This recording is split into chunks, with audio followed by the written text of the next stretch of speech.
ব্যক্তির জন্য জিজ্ঞাসা করতেন, যদি লোকে তার প্রশংসা করত তাহলে নামাজ নবী সাল্লাল্লাহু আলাইহি ওয়াসাল্লাম পড়িয়ে দিতেন, আর যদি তার প্রশংসা না করত, অন্যভাবে কথা বলতো, যে কোনো একটা শরীয়ত বিরোধী এক বা একাধিক কাজের কথা বলতো, তখন নবী সাল্লাল্লাহু আলাইহি ওয়াসাল্লাম নামাজ পড়াইতেন না, তার জানাজা পড়াইতেন না।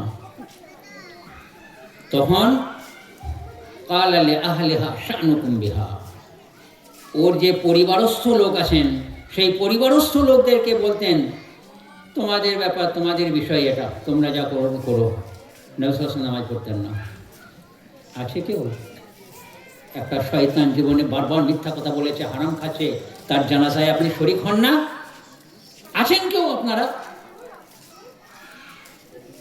ভাই সকল, আর বলতে আমি যা বলা সবই আপনাদের জুমার খুতবাতে মাঝে মাঝে এসে বলেছি, আর বলার কিছু অপেক্ষা রাখে না। মৌলিক জিনিসগুলো আমি সব বলে ফেলেছি, আপনাদেরকে জানিয়ে দিয়েছি। করতে হবে, নবী সাল্লাল্লাহু আলাইহি ওয়াসাল্লাম যা করেছেন তা আমাদেরকে করতে হবে, কিন্তু করি কি? আমরা করি না। বিশেষ করে বলা হচ্ছে,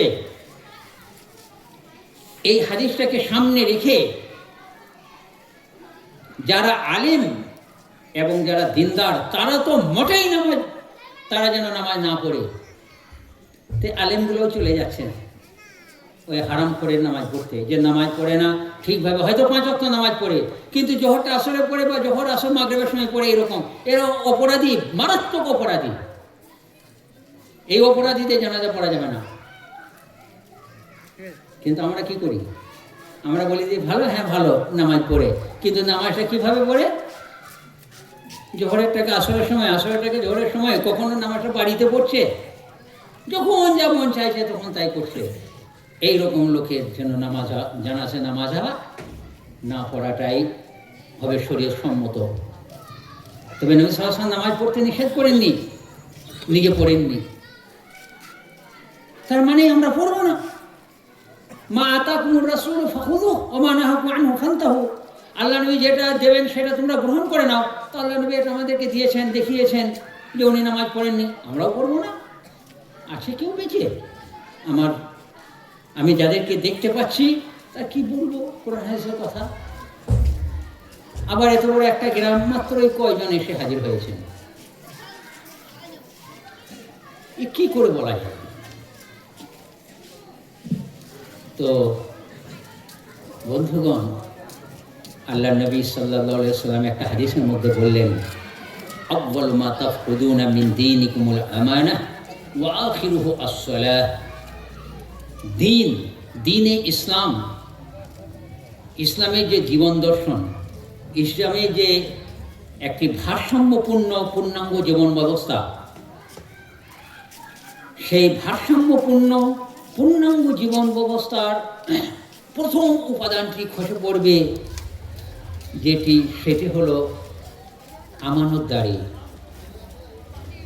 আপনার বিশ্বস্ততা, আপনার প্রতি বিশ্বাস এক অপরের কাছে, এইটা সর্বপ্রথম উঠে যাবে যারা নিজেদেরকে দিনদার মুসলিম বলে।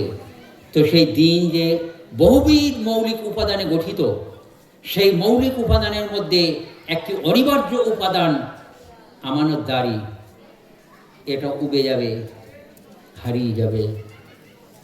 এটা সত্যি কিনা বলুন তো? আছে আজ কাউকে বিশ্বস্ততা আছে? কেউ কাউকে বিশ্বাস করে? কিছু অংশে বিশ্বাস করে, আর কিছু অংশে সবাই আমরা এক অপরকে অবিশ্বাসী ভাবি। দেখলেন, ঈমান থেকে খসে পড়ল। আর তারপরে নবী সাল্লাল্লাহু আলাইহি ওয়াসাল্লাম কি বলেন? ওয়া আখিরুহু আস-সালাহ।